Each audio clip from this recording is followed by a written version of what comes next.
deu uma temperatura.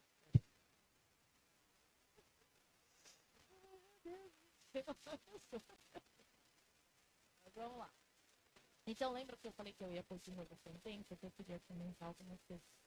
Então, vou ler de novo a sentença, tá? Justiça que a rainha Nossa Senhora manda fazer a este infame réu, Joaquim José da Silva Xavier, pelo horroroso crime de rebelião e alta traição, de que se constitui chefe e cabeça na capitania de Minas Gerais, com a mais escandalosa temeridade contra a real soberana e suprema autoridade da mesma senhora que Deus guarde.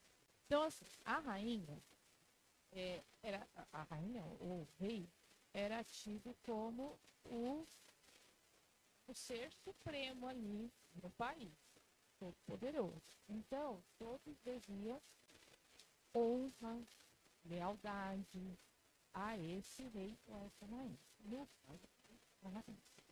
Então, foi tido como a Inconfidência Mineira, que queria tirar Minas do domínio de Portugal, queria tornar Minas independente, isso foi tido como alta traição à rainha, porque a rainha é a dona de tudo aquilo, ela manda em tudo aquilo. Então, quando eles quiseram se separar do Brasil e, consequentemente, de Portugal, eles estavam cometendo contra a rainha. E nessa época, a gente tem que lembrar que a igreja e o Estado ainda eram muito próximos, né? Tinha essa ligação muito grande entre igreja e governo. Tanto é que os reis, eles eram nomeados pela igreja. A igreja ia lá, fazia toda aquela cerimônia para coroar, né, o rei ou a rainha.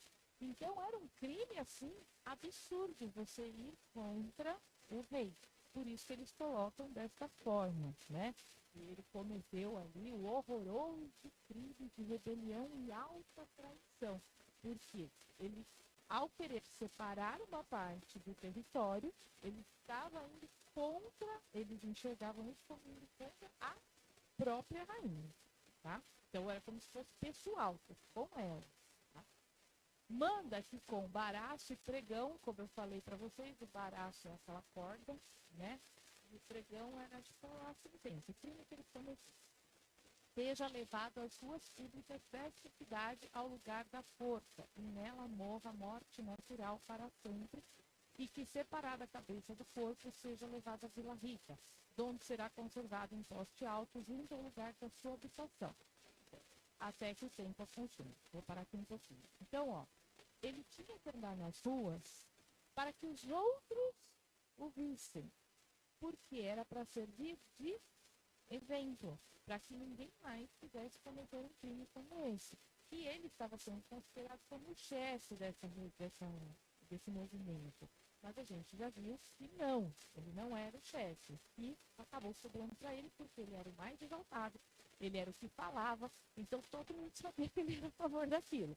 Os outros ficavam quietinhos, então uns se safaram, outros foram condenados ao exílio, tá? E ele, vocês lembram, como pesava sobre ele a suspeita dele ter tentado matar o governador, então ele tinha esse agravante, porque a rainha tinha acabado com a pena de morte, né? Só que se tivesse um agravante, aí a pena continuava. Então, ele tinha esse agravante, que a gente não sabe se ele realmente planejou esse assassinato ou se, mais uma vez, colocaram nas costas dele, tá? E aí, além dele ser visto por todos, quiseram separar a cabeça do corpo dele e colocar lá em Vila Rica, onde hoje é Ouro Preto, que era a cidade dele. Então, ou seja, além dele morrer, a cabeça tinha que ficar exposta como um lembrete a todos. E tinha que ficar lá até ela se decompusesse sozinha. Só que a cabeça dele foi roubada. Então, acabou ficando lá. Mas era pra ficar até que virasse lá um esqueleto, tá? Um crânio. Que seu corpo seja dividido em quartos e pregados em iguais postes pela estrada das minas, nos lugares mais públicos, principalmente no da Varginha e Cebola. Então, sabe aquela estrada onde eles levavam o ouro? Eram essas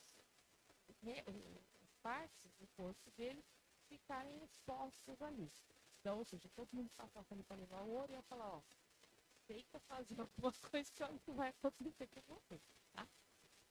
Que a casa da sua habitação seja arrasada e salgada, e no meio de suas ruínas levantado um padrão em que se conserve para a posteridade a memória de tão abominável réu, infeliz, e que ficando infame para seus filhos e netos, lhe sejam confiscados seus bens para a coroa e família real. Então, a casa dele, destruída, tá? Então, os filhos deles não iam ter nada para herdar, porque iam destruir, tá? Iam colocar sal, porque o que acontece quando você coloca sal na terra? Não nasce mais nada. Então, ou seja, era para, tipo, extinguir a existência deles, né? Então, até das coisas deles, da casa deles, da terra, era para extinguir qualquer resquício de vida ali. Tá? E que isso também fosse levado para seus filhos. Então, todos teriam que carregar a vergonha, digamos assim, do ato deles. Então, todos os filhos, tanto os netos, teriam que carregar para sempre. Tá? Eu estava pesquisando e descobri que tem umas pessoas que vivem essa linha de Tiradentes que ganham uma pensão. Você sabia disso? Então, mas aqui o que eles falam é de filhos e netos. E aí, então, foi concedido, uns anos atrás, uma, uma pensão que você tem que viver. Você tem que comprovar, né? Tem o corpo dele, quer dizer, excesso dele depois de R$ 40. Mas foi feita uma pesquisa assim, cara de ser, e aí ganhamos uma pensão. Porque são netos, são tatara. Eles dizem.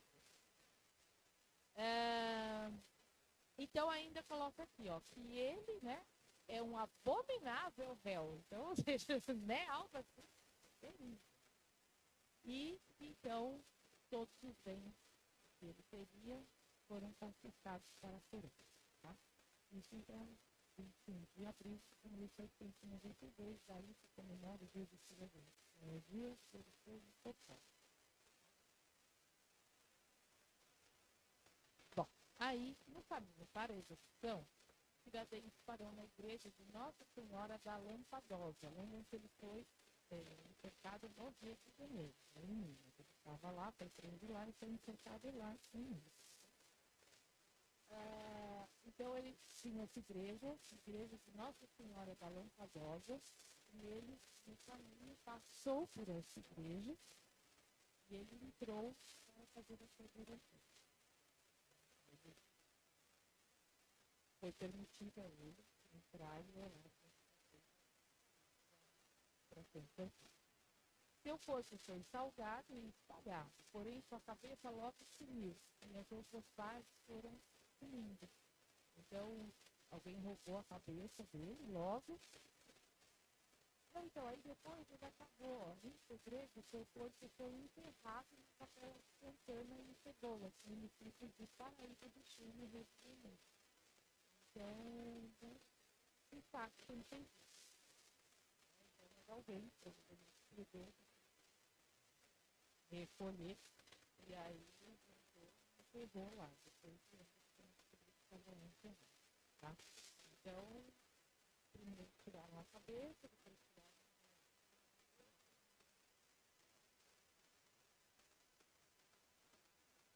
Humberto se escreve. Então, agora Humberto falando no livro. O mártir da inconfidência, depois de haver apreciado angustiadamente a deserção dos companheiros, reveste-se de supremo heroísmo. Então, Humberto conta aqui pra gente o que aconteceu intimamente com ele. Quando começaram todos a serem presos, o que aconteceu? Um começou a culpar o outro.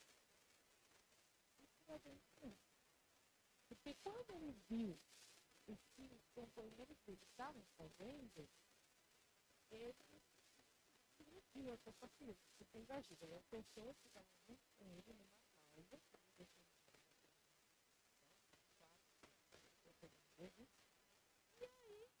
Quando seus companheiros foram presos, ao invés de tentarem se ajudar de alguma forma, não. Cada um tentava livrar o seu e botar a culpa no outro.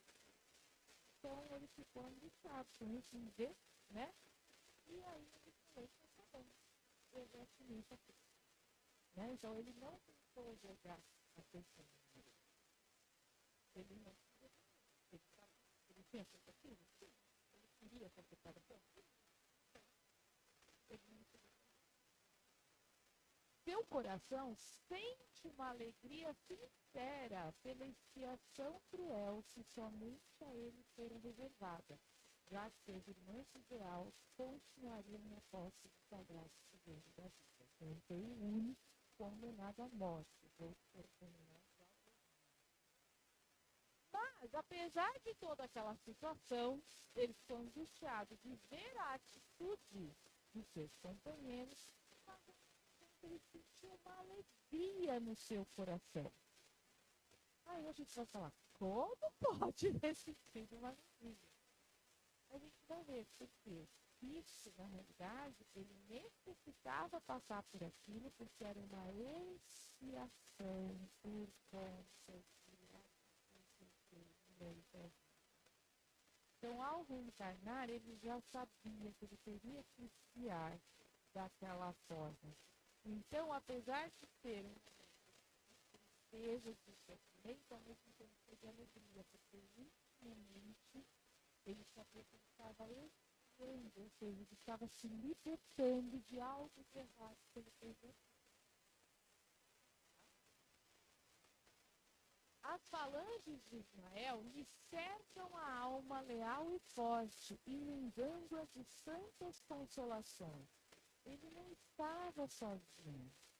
Deus, as falanges de Ismael foram a ele. O cercaram ali de consolo, de conforto, dando ânimo, dando coragem para aquele momento pelo qual ele iria passar.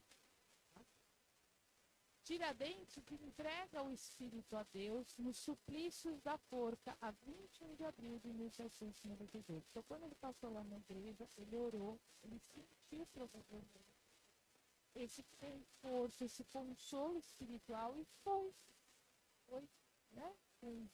Com coragem ali, forte, como eles falam, um espírito leal e forte, porque ele sabia que aquilo fazia parte da sua expiação. Ele necessitava. Então ele aceitou, porque intimamente ele já sabia. Tá?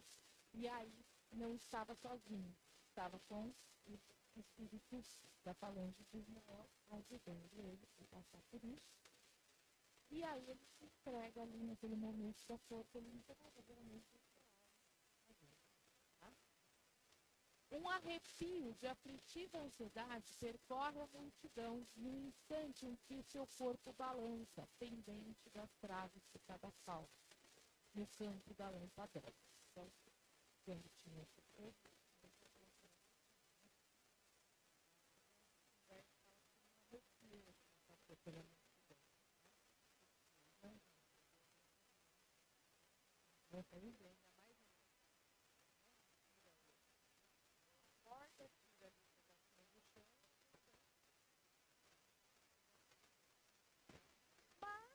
nesse momento, Ismael recebia em seus braços carinhosos e fraternais a alma edificada do mártir. Então, ou seja, Ismael veio buscar.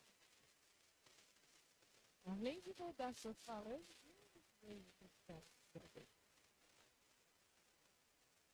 E Ismael lhe fala o seguinte, Ismael lhe diz, irmão querido, resgatas hoje os delitos cruéis que cometeste quando te ocupavas do nefando míster de inquisidor nos tempos passados.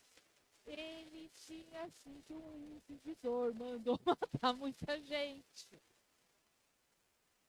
Né? E provavelmente de forma cruel. Então, nessa encarnação como Tiradentes, ele estava resgatando aquele sofrimento que ele fez as pessoas passarem. Por isso que ele tinha esse grito aí de alegria do seu coração, porque ele sabia que ele estava se libertando do erro passado. Porque nada que a gente faz passa assim mesmo. Então, pelo menos, ele já havia se livrado assim. Entendeu? Redimiste o pretérito obscuro e criminoso com as lágrimas do teu sacrifício em favor da pátria do Evangelho de Jesus. Então, o trabalho dele, porque a gente, os outros iam muito mais porque estavam devendo dinheiro e queriam se livrar da dívida. Ele não estava devendo dinheiro. Ele tinha realmente um ideal de querer libertar o Brasil, não o Brasil, né? Libertar o nosso do Brasil. Então ele tinha um ideal. Talvez ele fosse um caminho tortuoso, mas ele tinha um ideal. Ele não estava agindo por interesse próprio, como muitos que participaram estavam.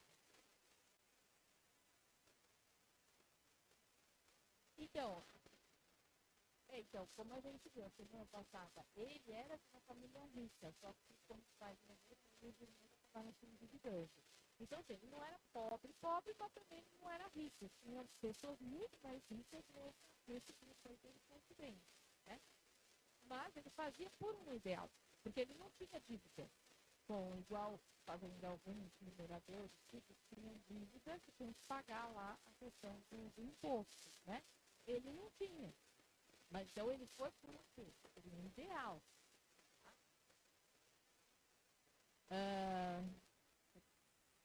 Passarás a ser um símbolo para a posteridade com o teu heroísmo resignado dos sofrimentos purificadores.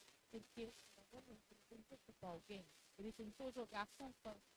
Eu não fiz nada, eu só estava lá. Não, ele assumiu aqui. Tá? Então ele acabou,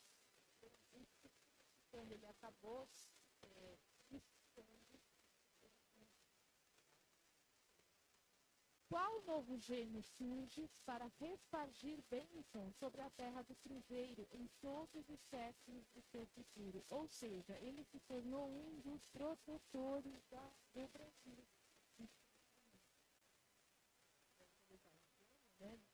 Ele vai ter um espírito e vai abençoar o Brasil e todos os séculos do seu futuro. Então, ele está tornando um espírito que agora com regozija-te no Senhor pelo desfecho dos teus sonhos de liberdade, porque cada um será justiçado de acordo com as suas obras. Então, ele cumpriu o que ele tinha que cumprir. E cada um dos outros que estavam juntos vão ter que responder também pelo que fizeram.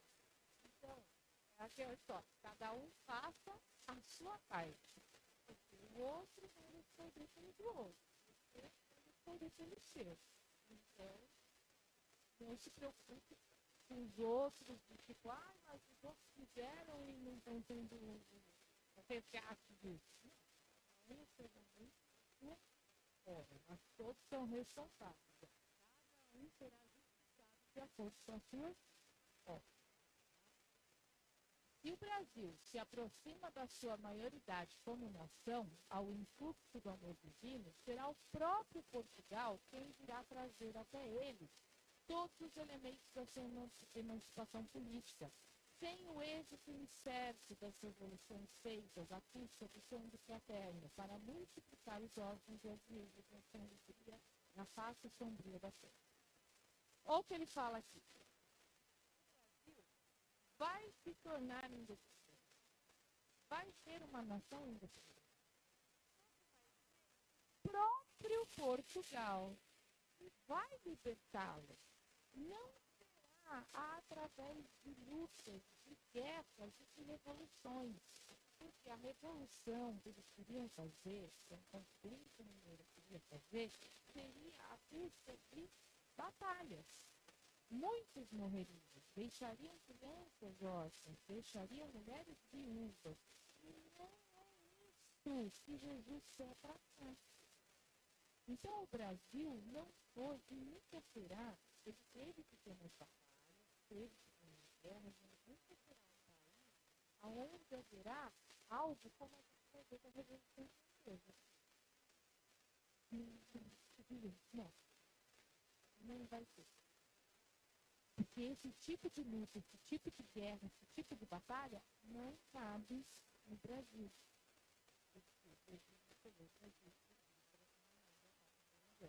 Então, esse país não pode ser formado por sangue de pessoas. Então, ele tinha a ideia de libertar o Brasil, ele reencarnou com isso, só que não era do jeito que ele estava fazendo.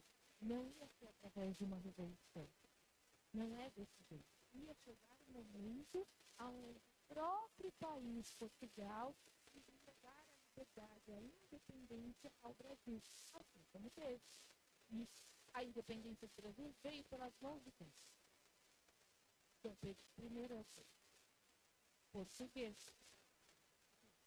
Então, ou seja, o próprio Portugal libertou o Brasil. Entendeu? Então, não ia vir ninguém de fora, não ia vir até um próprio brasileiro, como é o caso do Tiradentes, libertar o Brasil. Não. Porque não teria que ter guerra, não teria que ter luta, não teria que ter batalha. Tiveram algumas, também teve algumas coisas, mas não foi uma guerra generalizada. Não é para ser. Então, a espiritualidade ela vai usando os acontecimentos para fazer o plano dela. Então, ele era do plano libertar o Brasil, tornar o Brasil independente, mas não da forma como eles estavam querendo fazer. Então, eles aproveitaram aquele espaço para finalmente resgatar o seu débito, assim como outros que foram resgatando alguma coisa. Veja como, ou seja, é aquela história, né? Do limão se faz uma limonada. E é isso, o plano espiritual, dos nossos erros, das nossas imperfeições, eles retiram situações para que nós mesmos resgatemos os nossos débitos. Eles não vão interferir, eles não chegaram para o cidadão e falaram, não, para já com isso, vocês parem que não é assim que o Brasil vai se tornar independente. Eles deixaram correr, por quê? Tinham ali espíritos envolvidos que necessitavam passar por expiações, até o próprio cidadão. Então foi permitido que tudo aquilo acontecesse, porque aquilo que estava parecendo algo ruim, para ele era algo bom. Ele estava se libertando para ele passar. Tá? Então a gente vê que nada é por acaso. Às vezes a gente fala assim, por que Deus permitiu acontecer isso? Né? Por quê? Tem um motivo. Que às vezes a gente não encontra esse motivo nessa vida. A gente entra numa passada. Você fala, poxa, por que o Tiradentes foi morto?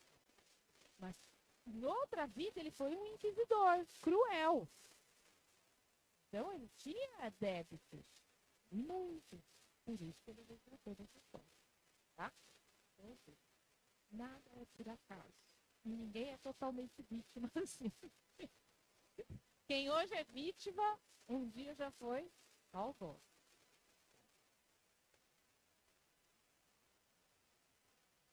E aí, então, Tiradentes foi recebido por vários espíritos e ele não viu o esquartejamento do corpo. Tá? Então, ele já foi recebido por Ismael, pelos outros espíritos, já foi na legião dele, ele nem viu.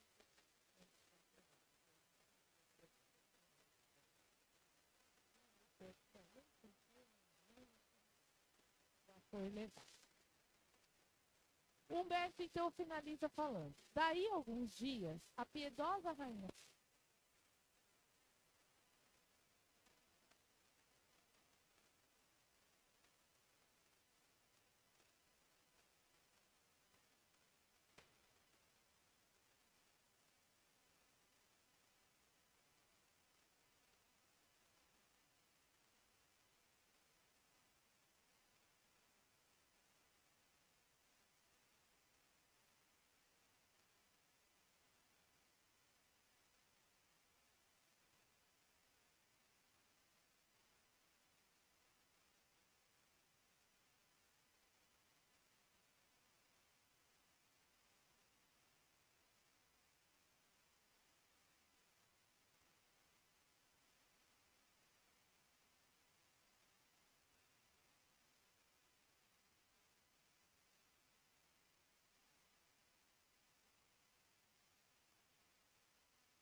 Tá funcionando? Tá. Eu vou desligar ele. Pegar. Não existe heróis do jeito que a gente. É aquilo que eu falei, o plano espiritual.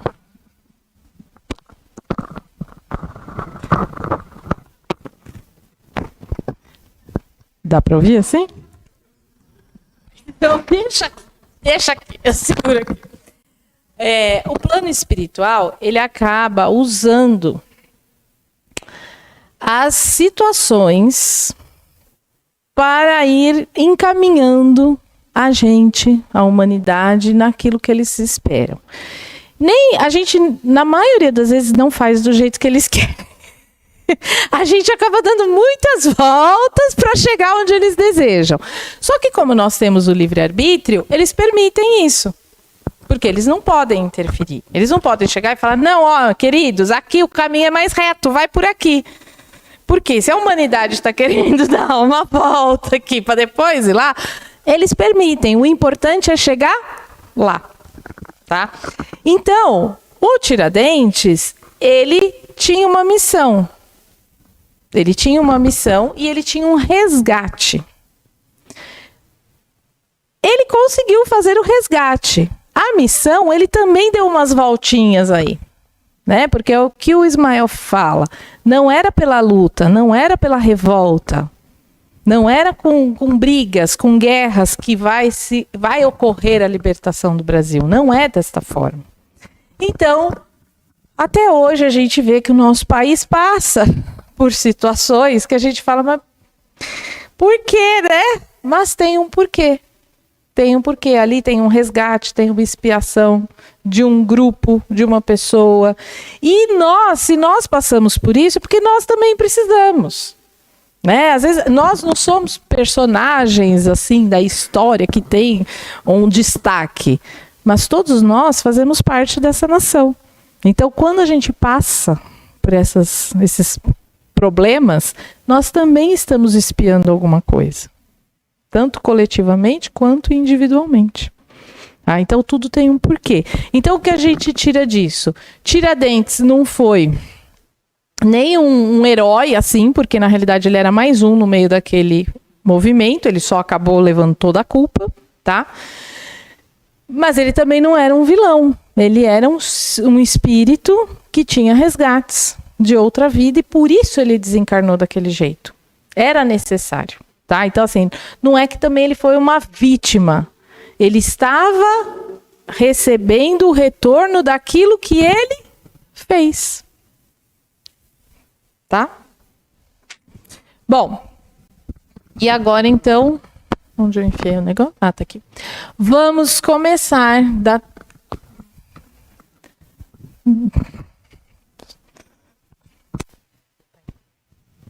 Tá funcionando? Eu sem querer tirei o negócio aqui. Tá funcionando? Tá, encaixa. Isso. Vamos, tem 10 minutinhos? Tem 5, né? Que tem a música. 5 minutinhos aí pra gente começar a Revolução Francesa, porque esse capítulo da Revolução Francesa vai ser meio longo, tá? Então eu vou dar uma adiantada aqui.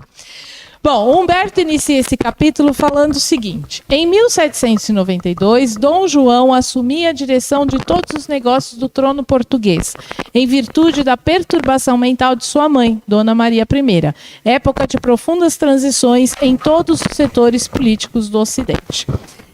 Então, ela começou a demonstrar aqueles sinais que foram considerados como de loucura, não podia mais ser a rainha, mas a rainha ela continuava sendo, não podia mais governar, tá? Então colocaram quem? O filho dela, que era o Dom João VI, como o rei, como príncipe regente, na realidade porque ela não tinha morrido, então ele não era rei ainda, ele era príncipe regente, e ele governava no lugar da mãe, que não estava em condições, tá? Isso foi em 1792. Nessa época... estava passando por uma transformação toda a política, principalmente ali na Europa. Não só na Europa também. teve a independência dos Estados Unidos, que se tornaram um país independente, que os Estados Unidos eram colônias da Inglaterra. Eles conseguiram a independência deles. E na França estava tendo a Revolução Francesa, que também estava influenciando outros países da Europa. Então, ou seja, o mundo estava mudando, né? E foi nesse contexto que o Dom João VI vira príncipe regente, tá? Para a gente entender um pouco melhor, eu trouxe um pouquinho para vocês da história da rainha Dona Maria I, para a gente entender. Porque, principalmente aqui no Brasil, a gente tem a ideia da Dona Maria I como a louca. E a gente acha que a mulher foi louca a vida inteira. Tá? E não foi. Tá? Então, a gente tem que entender, porque assim, algumas coisas nos foram passadas no aprendizado lá na escola, na história, porque sempre se teve essa questão de querer apagar o brilho da monarquia no Brasil. De apagar o brilho que nós temos como nação. A gente sempre é colocado, na maioria, na época que eu estudei era assim, hoje isso está mudando um pouco, a gente sempre foi colocado como, o Brasil é um lixo, o Brasil é onde vieram os degredados lá, que era tudo ladrão, bandido, o Brasil ninguém quer saber de nada, brasileiro é preguiçoso, brasileiro não faz nada, não é isso? Só que nós temos que começar a ter consciência que não, nós não somos isso. O Brasil não é isso. O Brasil é a pátria escolhida por Jesus. Jesus ia escolher o pior dos países para ser a pátria do Evangelho? Não. Jesus ia enviar para cá espíritos que não queriam nada com nada? Espíritos com erros, sim. Espíritos com expiações, sim. Mas espíritos valentes, espíritos corajosos, espíritos que se desdobraram, se sacrificaram e conseguiram vencer os seus próprios erros. Alguns não, mas muitos sim. Então, nós não somos aquele cachorro vira-lata lá. Nós temos pedigree. E um bom pedigree. Então, a gente tem que começar a se enxergar não como a pior nação. A gente tem que valorizar o nosso país, a gente tem que valorizar o que nós somos, a nação que nós somos, a nação que foi construída. Porque foram muitos espíritos que passaram por aqui, que se sacrificaram para construir essa nação. A gente não pode pegar isso agora e jogar tudo e falar foi tudo um lixo. Não, não foi. Não foi. Lembram lá no início, Humberto fala que o Brasil é formado por 3 raças. Então, nós somos a união dessas raças. Nós não podemos dividir essas raças uma contra a outra. Não, porque nós somos todos a união. A miscigenação no Brasil é muito grande. Então, a gente não pode ter essa divisão. Nós temos que nos enxergar todos como irmãos. E aí, nós temos que saber, para que a gente se dê bem com o nosso presente, a gente tem que se dar bem com o nosso passado. Então eu fiz questão de trazer um pouco da história dela para a gente entender quem era realmente a rainha Dona Maria. Que não era só essa louca que a gente é acostumado a ver nas novelas, nos filmes, que colocam ela só como uma doida lá. Gente, teve toda uma história dela. Só que isso não nos é passado, porque isso ajuda a manter a gente como se achando a baratinha do filme lá. Né? Então, não, nós não somos. Nós temos realmente uma herança grande aí. Uma herança cultural, espiritual muito grande. E temos que fazer por merecer. E temos que valorizar isso. Tá? Então, a Dona Maria, primeira. O nome dela era Maria Francisca Isabel Josefa Antônia Gertrudes Rita Joana de Bragança. Os nomes dos reis, dos príncipes, eram nomes gigantes. Eles iam botando, né? Eu duvido que a mãe e o pai lembravam de todos os nomes, porque não é possível. Ela nasceu em 17 de dezembro de 1734. Ela era filha do Dom José e de Mariana Vitória, que era da Espanha. Tá? Ela era filha de um daqueles Filipes lá, que eu agora não lembro se era IV, que sei lá, era a filha de um daqueles reis Filipes lá. Então, ou seja, a mãe dela era princesa da Espanha e o pai era príncipe de Portugal, que depois se tornou rei de Portugal. Ela era muito próxima da avó paterna, a Maria Ana de Áustria, porque a mãe do Dom José, ela era austríaca. Porque os casamentos eram feitos entre os filhos, né, de reis, príncipes, tarará. Então, veio uma princesa, foi uma princesa austríaca para Portugal e se casar com o príncipe português. E aí, então, a avó dela era austríaca e era a mãe do Dom José. Ela era austera e recatada. Então, ela era, até pela educação que ela teve na Áustria, tudo, ela era assim muito religiosa, então ela fazia questão, né, dos bons costumes, que fosse tudo bonitinho e não uma devassidão. Pelo contrário, né, o negócio mais regradinho lá. E ela gostava muito da avó. Ela acabou se decepcionando com o pai e ela não gostava do Marquês de Pombal, principalmente por conta daquela execução dos Távoras, tá? E ela se decepcionou com o pai pelas atitudes que ele tomava. Então, não estava de acordo com a educação que ela tinha tido da avó nem da mãe. Pombal tentou articular para impedi-la de ser rainha, mas não conseguiu, porque ele sabia que se ela subisse como rainha, ele dançava. Então, ele tentou ir atrás de algum outro herdeiro, de um sobrinho, de alguma coisa para que tomasse o trono no lugar dela quando o rei José morresse. Mas ele não conseguiu, tá? Ela se casou com o seu tio paterno. Era o Dom Pedro III. Ele era 17 anos mais velho que ela. Só que ele tinha um gênio parecido com o dela. Também era religioso, também era mais pacato, mais sério. Então, ele tinha uma vida irrepreensível.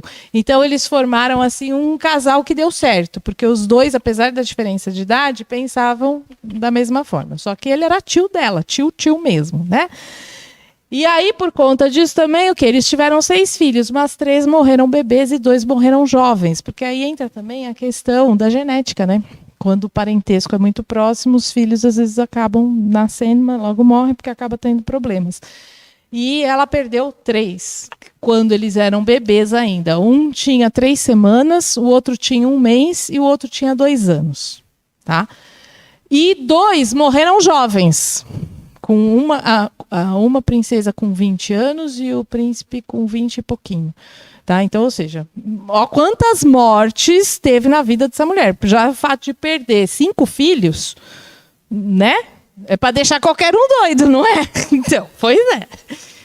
E isso a abalou muito. Cada pessoa da família que morria, ela se abalava muito. E nos filhos, então, foi pior. Tá? Além disso, ela também ficou traumatizada com o terremoto em Lisboa e tinha visões do pai no inferno. É ou não é para ficar doida? Né? Perde 5 filhos. E a gente ainda vai ver, perdeu a avó, que ela gostava muito, perdeu a mãe, perdeu o marido. E teve aquele terremoto em Lisboa, que destruiu Lisboa. Ela ficou extremamente traumatizada com aquele terremoto, né? Porque realmente passar por um terremoto, ainda nas proporções em que foi, não deve ser nada fácil.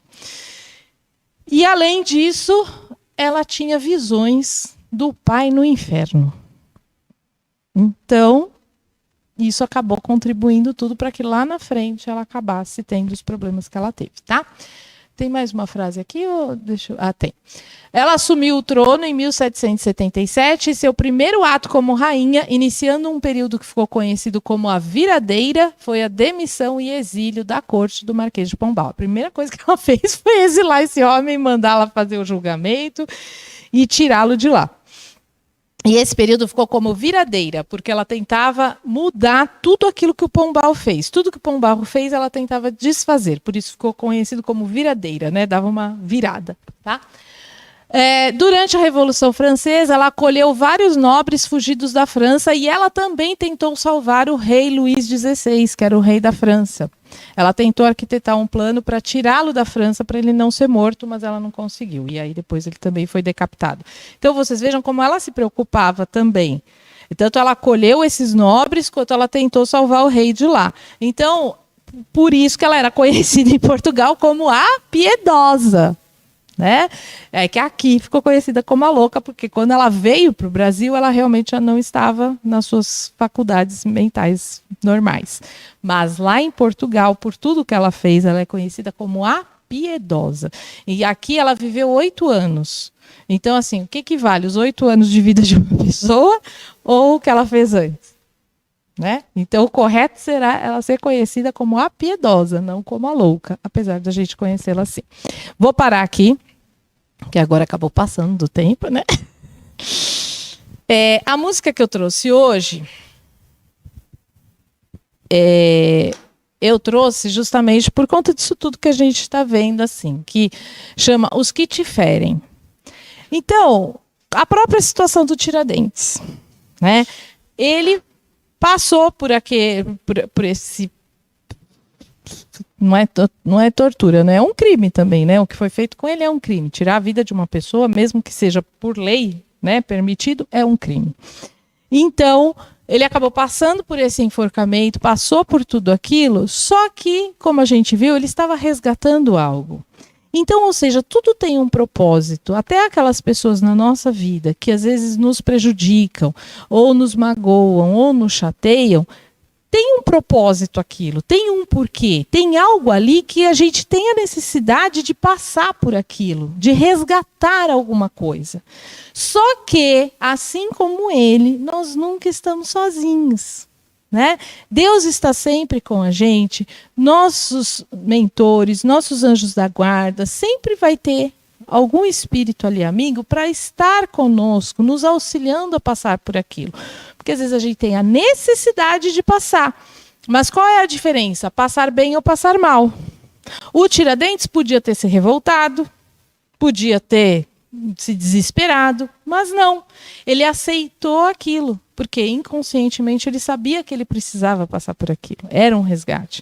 Então, não é que a gente não tem que correr atrás de problemas, mas a gente também não pode fugir deles. A gente tem que tentar fazer o quê? Resolver aquilo dentro de nós e, se for o caso, com os outros também, né? Mas não adianta a gente não quero, não vou, não quero passar por isso, ia adiantar alguma coisa ele falar que ele não queria passar por aquilo? Ele ia passar. Né? E nós também na nossa vida. Às vezes a gente passa por algumas situações que a gente fala, não queria passar. Lógico que não, mas está passando, não está? Então procure passar da melhor forma, passando com fé, com confiança, sabendo que você não está sozinho, que tem ali espíritos amigos ao seu lado. E aí por isso que eu trouxe essa música hoje, tá?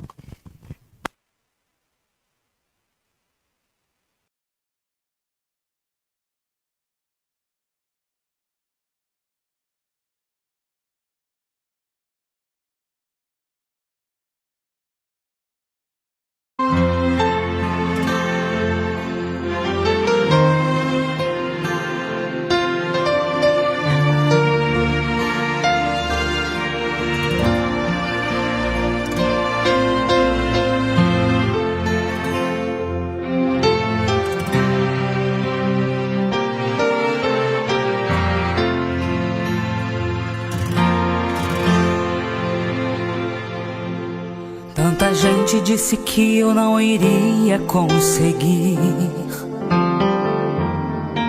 Meus esforços eram vistos como folhas que se vão.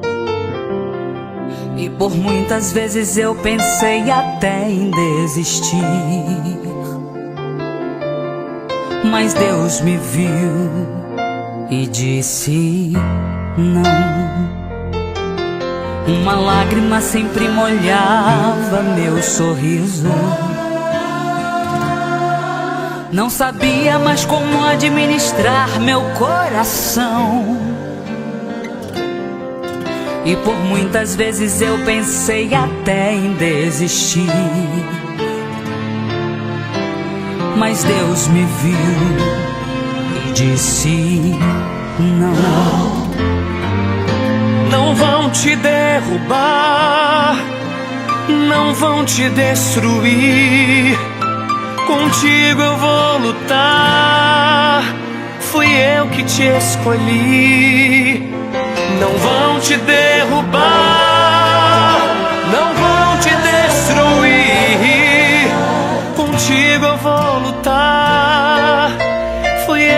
te escolhi.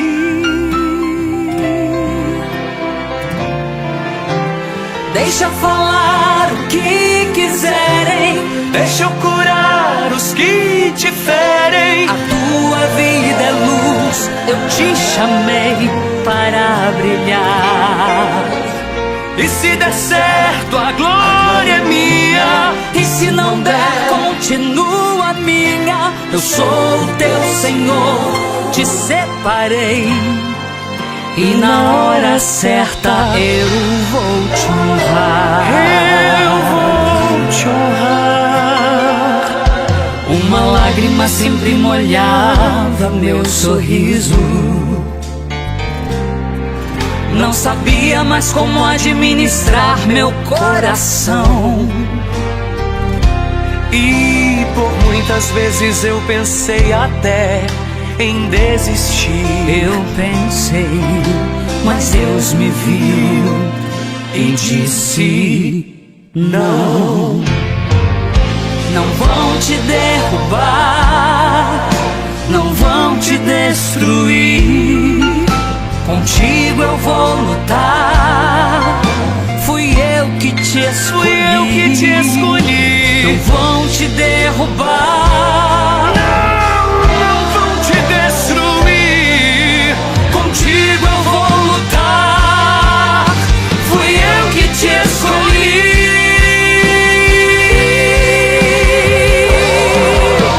Deixa falar o que quiserem, Deixa eu curar os que te ferem. a tua vida é luz, eu te chamei. Te chamei pra brilhar. E se der certo, a glória é minha. E se não der, continua minha. Eu sou o teu Senhor, te separei. E na hora certa eu vou te honrar. O Senhor é minha fortaleza, Ele é o meu escudo. Somente nele confiarei. Porque dele, por ele, para ele, com ele, são todas as coisas. Todas as coisas. Todas as coisas. Porque dele, por ele, para ele, com ele, são todas as coisas. São todas as coisas. Todas as coisas. Sim, são todas as coisas.